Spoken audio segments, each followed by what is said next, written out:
Hello friends, അപ്പോൾ എല്ലാവർക്കും എൻ്റെ വ്ളോഗ്സിലേക്ക് വീണ്ടും സ്വാഗതം. അപ്പോൾ കണ്ട ചോറാണ് ഇന്ന് ഉച്ചക്കായി നമ്മൾ വ്ളോഗ് സ്റ്റാർട്ട് ചെയ്യുമ്പോൾ. രാവിലെ അന്തം വിട്ട പണിയായിരുന്നു. അതുകൊണ്ട് രാവിലെ നമുക്ക് കാര്യമായിട്ട് വ്ളോഗ് കാര്യങ്ങളൊന്നും എടുക്കാൻ പറ്റിയില്ല. പിന്നെ ഒരു മിനിറ്റ്, ഓക്കെ, വൈഫൈ ഒന്ന് ഓഫാക്കി, അല്ലെങ്കിൽ റൂമിലെത്തുമ്പോൾ കണക്റ്റ് ആയി കഴിഞ്ഞാൽ ടിങ് ടിങ് ടിങ് കൊണ്ട് മെസ്സേജ് വരും. അപ്പോൾ കണ്ട ഫുഡ് എടുത്തിട്ട് വരികയാണ്. സലാഡുണ്ട്, ചോറുണ്ട്. ഏകദേശം ഇപ്പോൾ സമയം 2-2:30 മണിയായി. ഞാൻ മാഡത്തിന് എടുത്തുകൊണ്ട് വന്നു. രാവിലെ നല്ല പണിയായതുകൊണ്ട് രാവിലെ കാര്യമായിട്ട് വ്ളോഗോ കാര്യങ്ങളൊന്നും എടുക്കാൻ പറ്റിയില്ല. അപ്പോൾ ഇപ്പോഴാണ് നമ്മുടെ വ്ളോഗ് സ്റ്റാർട്ട് ചെയ്യുന്നത്. ഇന്നൊരു പായസം ഉണ്ടാക്കുന്ന കഥയാണ്. പായസം ഉണ്ടാക്കാൻ തുടങ്ങിയിട്ട് ഏകദേശം 2-3 ദിവസം മുന്നേ തുടങ്ങിയതാണ്. ഇതുവരെ പായസം ആയിട്ടില്ല. ഇന്നിപ്പോൾ രണ്ടും കൽപ്പിച്ച് പായസം ഉണ്ടാക്കാൻ വേണ്ടി നിന്നപ്പോൾ എന്താ പറയുക, അതിൻ്റെ അവസ്ഥ ഞാൻ കാണിച്ചത് എന്താണെന്നുള്ളത്. അപ്പോൾ എന്തായാലും നമ്മുടെ ഈ വ്ളോഗിലേക്ക് എല്ലാവർക്കും സ്വാഗതം. അപ്പോൾ നമ്മുടെ ചാനലൊന്നും സബ്സ്ക്രൈബ് ചെയ്തില്ലെങ്കിൽ ഒന്ന് സബ്സ്ക്രൈബ് ചെയ്യുക. അതേപോലെ നമ്മുടെ വീഡിയോസൊക്കെ കാണുക, അത് ലൈക്ക് അടിക്കുക. ഇഷ്ടപ്പെട്ടില്ലെങ്കിൽ ഡിസ്ലൈക്ക് ചെയ്യുക. അതേപോലെ തന്നെ നിങ്ങളുടെ വിലയേറിയ അഭിപ്രായങ്ങളൊക്കെ കമൻറ്റ് രൂപത്തിൽ കമൻറ്റ് ബോക്സിൽ അറിയിക്കുക. അപ്പോൾ ഞാൻ എന്തായാലും പായസത്തിൻ്റെ അവസ്ഥ എന്താണെന്ന് കാണിച്ചു തരാം. അപ്പോൾ നമ്മുടെ ഭക്ഷണം എന്നുള്ളത് സലാഡുണ്ട്. പിന്നെ ഇതിലെന്താണെന്ന് നോക്കട്ടെ. അയ്യോ, ഇന്നിപ്പോൾ മജ്ബൂസാണ്. അപ്പോൾ മോര് പുറത്ത് വെക്കണം. അപ്പോൾ നമ്മുടെ ചെറുപയർ പായസമാണ് നമ്മൾ ഉണ്ടാക്കാൻ ഉദ്ദേശിച്ചത്. അപ്പോൾ ഓൾറെഡി ചെറുപയർ വേവിക്കാൻ വെച്ചിട്ട് പോയി. ചെറുപയർ വെന്തിട്ടുണ്ട്. ഇങ്ങനെ ഉടയ്ക്കണം.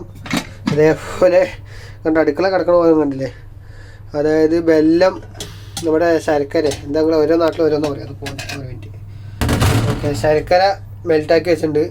തേങ്ങാപ്പാൽ എടുത്ത് വെച്ചിട്ടുണ്ട്. പക്ഷേ ഇതുവരെ പായസം ആയിട്ടില്ല. ശരിക്കും പറഞ്ഞാൽ ഷാഹിദ്ക്കാക്ക് ഒരു പൂതി പെട്ടെന്ന് ഒരു പായസം കുടിക്കണം എന്നുള്ളത്. അപ്പോൾ ഞാൻ ഉമ്മാനത്ത് ചോദിച്ചിട്ട് ചെറുപയർ പായസം ഉണ്ടാക്കുക. നമ്മുടെ ഇവിടെ ചെറുപയറുണ്ടായിരുന്നു. അതേപോലെ തേങ്ങ മേടിച്ച് പാല് പിഴിഞ്ഞ് വെച്ചാണ്. പിന്നെ ശർക്കര മേടിച്ചൊക്കെ സെറ്റാക്കി വെച്ചിരിക്കണ്. അപ്പോൾ എങ്ങനെ ഉണ്ടാക്കാനൊക്കെ ഉമ്മാനത്ത് ചോദിച്ച് ഒക്കെ ഉമ്മ പറഞ്ഞത് എങ്ങനെ ഉണ്ടാക്കണമെന്ന്. പക്ഷേ ഈ കാണുന്ന കോലം രാവിലെ തുടങ്ങിയതാണ്. പക്ഷേ എന്താ പറഞ്ഞു കഴിഞ്ഞാൽ കുക്ക് ചെയ്യാൻ വെക്കും, ഓട്ടം പോവും. അതേപോലെ തിരിച്ചു വരും, അടുത്ത എന്തെങ്കിലും പരിപാടി ചെയ്യും, പിന്നെയും ഓട്ടം പോവും. അങ്ങനെ വന്നു പോയി കൊണ്ട് പായസം ഇതുവരെ ആയിട്ടില്ല. ഏകദേശം ഒരു 5-6 മണിക്കൂറായി പറഞ്ഞ പോലെ തുടങ്ങിയിട്ട്. പക്ഷേ ഇതുവരെ പായസം ആക്കിയിട്ടില്ല. അപ്പോൾ ഞാൻ എന്തായാലും അതൊന്ന് കംപ്ലീറ്റ് ചെയ്യട്ടെ. അതായത് ഇപ്രാവശ്യമെങ്കിലും ഒന്ന് ഫുള്ള് കംപ്ലീറ്റ് ആക്കിയിട്ട് ഒരു ഗ്ലാസ് പായസം കുടിക്കണമെന്നുണ്ട്.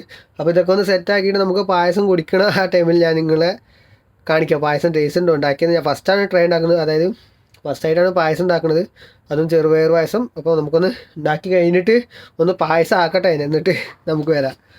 പിന്നെ ഷാഹിദ്ക്ക് ഇവിടെ അല്ല, ഷാഹിദ്ക്ക് ഓട്ടം പോയിക്കണം. അപ്പോൾ നീ ഷാഹിദ്ക്കും വരട്ടെ. ഷാഹിദ്ക്കാണ് മെയിനായിട്ട് പായസം നമ്മൾ ഉണ്ടാക്കിയിരിക്കുന്നത്. നമുക്ക് മൂപ്പരെ കൊണ്ട് ടെസ്റ്റ് അടുപ്പിക്കുകയും ചെയ്യാം. എന്നിട്ട് അതിൻ്റെ ടേസ്റ്റ് ഉണ്ടോ ഇല്ല എന്നുള്ളത് മൂപ്പരെ കൊണ്ട് പറയിപ്പിക്കുകയും ചെയ്യാം. അപ്പോൾ എന്തായാലും അതുവരെ ഒന്ന് വെയിറ്റ് ആക്കാൻ, ഞാൻ ഇപ്പം പോയി പായസം ഉണ്ടാക്കിയിട്ട് വരാം. അപ്പോൾ ഞാനിപ്പോൾ വന്ന് അടുപ്പത്തതാണോ വിസിലിൻ്റെ സൗണ്ട് ഒക്കെ ഉണ്ടോ? അന്ന് പിന്നെയും നമ്മുടെ ചെറുപയർ വേവാണ്ടായിരുന്നു. കാരണം ഈ പകുതിയായിട്ട് വേവിക്കണത് കൊണ്ട് സാധനം വേവണില്ല. അതായത് നമുക്ക് ടൈമില്ല. നമ്മൾ പുറത്ത് പോകുമ്പോൾ ഓഫാക്കും, പിന്നെയും വരും, ഓണാക്കും, പിന്നെയും പോവും, ഓഫാക്കും. അങ്ങനെ ആയിട്ട് ഇപ്പോൾ ഞാൻ ഓണാക്കി ആ വിസിലിങ് കയറി വന്നപ്പോഴത്തേനും മാഡം പിന്നെയും വിളിച്ചു, അടുത്ത പണി നീ ഇത് കഴിഞ്ഞിട്ട് വേണം പിന്നെയും വന്നിട്ട് ഓണാക്കാൻ. ഇതുകൊണ്ട് പായസം പിന്നെയും നീണ്ടു പോവാണ്.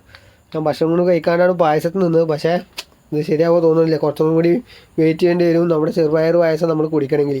ഞാൻ എന്തായാലും ഒരു ചെറിയ പണിയുണ്ട്, അതും കൂടി കഴിച്ചിട്ട് വന്നിട്ട് പിന്നെയും നമുക്ക് പായസത്തിൻ്റെ പരിപാടിക്ക് നടക്കാം. അപ്പോൾ നമ്മുടെ പായസമൊക്കെ റെഡി ആയിട്ടുണ്ട്. ഞാൻ കുടിച്ചു നോക്കി, കുഴപ്പമൊന്നുമില്ല, രസമുണ്ട്. മധുരം ഇത്തിരി കുറവുണ്ട്, പക്ഷേ കുഴപ്പമില്ല, കറക്റ്റാ. നമുക്ക് ഷാഹിദ് ഖാൻ്റെ കൂടി അഭിപ്രായം ചോദിക്കാം ഞാനുണ്ടെന്നുള്ളത്. അങ്ങനെ നമ്മുടെ ഷാഹിദ് ഖാൻ നമ്മളുണ്ടാക്കിയ പായസം ടെസ്റ്റ് അടിക്കാൻ വേണ്ടി പോവാണ്. കുടിച്ചു നോക്കി നല്ല അഭിപ്രായം പറയും.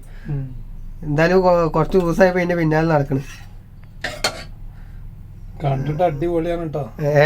കുടിച്ചു നോക്കി. എന്തായാലും എനിക്ക് വലിയ കുഴപ്പമൊന്നും, ഫസ്റ്റ് ട്രൈ അല്ലേ, അപ്പൊ വലിയ കുഴപ്പമൊന്നും എനിക്ക് തോന്നിയില്ല. നിർത്തിയില്ലേ? കുടിച്ചു നോക്കി, നിർത്തോ ഇല്ല എന്നുള്ളത് നോക്കാല്ലോ നമുക്ക്. ഞാൻ ഇവിടെ കുടിച്ചിട്ടൊന്ന് ഒരു 2 സിപ്പ് അടിച്ചിട്ട് ഒന്ന് ടേസ്റ്റ് നോക്കിയിട്ടൊക്കെ പറയും എങ്ങനെ ഉണ്ട് എന്നുള്ളത്. എന്തെങ്കിലും കുറവോ? എന്തായാലും എന്തെങ്കിലും ഒരു കുറവ് തോന്നുന്നുണ്ടോ? അല്ല, നമ്മള് വിചാരിച്ചതിനെക്കാട്ടിലും അടിപൊളി ഫസ്റ്റ് ട്രൈ ആയ കൂടിയല്ലേ. നിങ്ങളൊക്കെ എല്ലാവർക്കും നമ്മുടെ പായസത്തിനെ പറ്റിയുള്ള അഭിപ്രായം കിട്ടിയിട്ടുണ്ടാവും, എന്റെയും ഷാഹിദ് ഖാനും കിട്ടിയിട്ടുണ്ടാവും. അപ്പോൾ എന്തായാലും ഇന്നത്തെ വ്ളോഗ് നമുക്ക് ഇവിടെ അവസാനിപ്പിക്കാം. ഒന്നും ഉണ്ടായിരുന്നില്ല, പിന്നെ പണിയും കാര്യങ്ങളായിട്ട് തിരക്കിലായി പോയി, അതുകൊണ്ടാണ്, വേറെ ഒന്നുമില്ല. അപ്പോൾ എന്തായാലും നമ്മുടെ ചാനലൊന്നും ഇതുവരെ ആരും സബ്സ്ക്രൈബ് ചെയ്തില്ലെങ്കിൽ സബ്സ്ക്രൈബ് ചെയ്ത് സപ്പോർട്ട് ചെയ്യുക. അതേപോലെ നമ്മുടെ വീഡിയോസൊക്കെ കണ്ട് ഇഷ്ടപ്പെട്ടെങ്കിൽ ലൈക്ക് ചെയ്യുക, ഇഷ്ടപ്പെട്ടില്ലെങ്കിൽ ഡിസ്ലൈക്ക് ചെയ്യുക. അതേപോലെ നിങ്ങളുടെ വിലയേറിയ അഭിപ്രായങ്ങൾ കമൻറ്റ് രൂപത്തിൽ കമൻറ്റ് ബോക്സിൽ അറിയിക്കുക. അതേപോലെ എന്തായാലും അടുത്തൊരു വീഡിയോസുമായി വരുന്നത് stay tune and good bye.